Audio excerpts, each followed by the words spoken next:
Hello bachcho, let's see this question.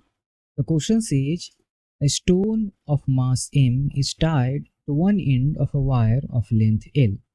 The diameter of the wire is d and it is suspended vertically.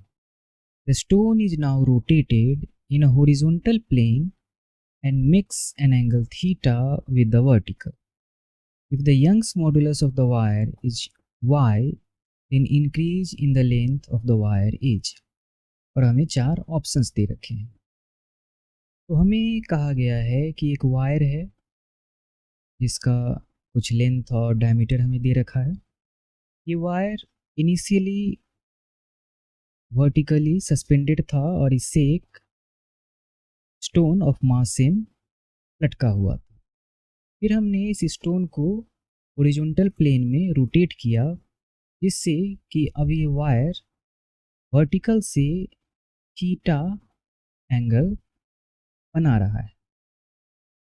तो इस situation में जब ये wire vertical से theta angle बना रहा है, इस सिचुएशन में इस वायर में चेंज इन लेंथ कितना होगा ये हमें फाइंड आउट करना है। तो इस क्वेश्चन में जो की कंसेप्ट इन्वॉल्व होगा वो होगा हुक्स लॉ ऑफ इलास्टिसिटी।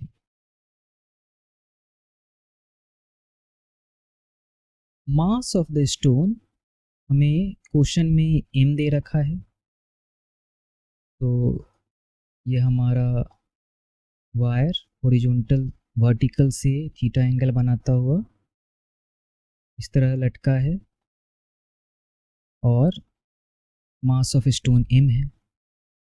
इस वायर में ऊपर टेंशन लग रहा होगा और ये मास नीचे ग्रेविटेशनल फोर्स के कारण इसका वेट mg नीचे लग रहा होगा। तो इस टेंशन को, जो टेंशन इस वायर में लग रहा है, इसे हम दो कंपोनेंट्स में डिवाइड कर लेते हैं। एक कंपोनेंट जो वेट के सामने है और एक कंपोनेंट जो वेट के परपेंडिकुलर है। तो ये एंगल थीटा है तो ये एंगल थीटा होगा। ये सिचुएशन कुछ ऐसा है कि ये एंगल थीटा है, ये हमारा टेंशन है। तो एक कंपोनेंट हम ऊपर की डायरेक्शन में करना चाहते हैं और एक कंपोनेंट लेफ्ट डायरेक्शन में। तो ये थीटा एंगल है तो ये थीटा एंगल होगा, ये ऊपर वाला हो जाएगा टी कॉस थीटा और लेफ्ट वाला कंपोनेंट हमारा हो जाएगा टी साइन थीटा। और नीचे हमारा वेट लग रहा है mg। तो इस डायग्राम से हम कंक्लूड करते हैं T cos theta is equal to mg। तो यहाँ से टेंशन इन वायर की वैल्यू हो गई mg divided by cos theta. तो जो वायर में जो टेंशन है वही उस वायर में लग रहे फोर्स के इक्वल है। तो force in wire, force applied in wire हमारे पास आ गया mg divided by cos theta.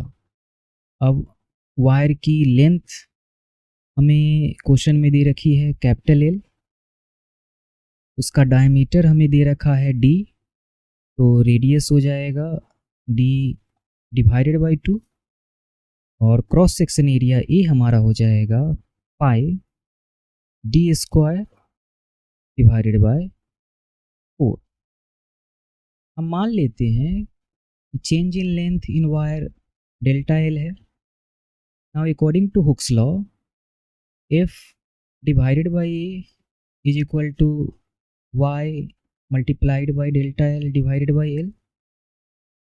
तो इस वायर के लिए वैल्यूज पुट करते हैं। एफ की वैल्यू हमारी आ गई है mg divided by cos theta divided by cross section area है pi D square divided by 4 is equal to Young's modulus of wire हमें y गिवन है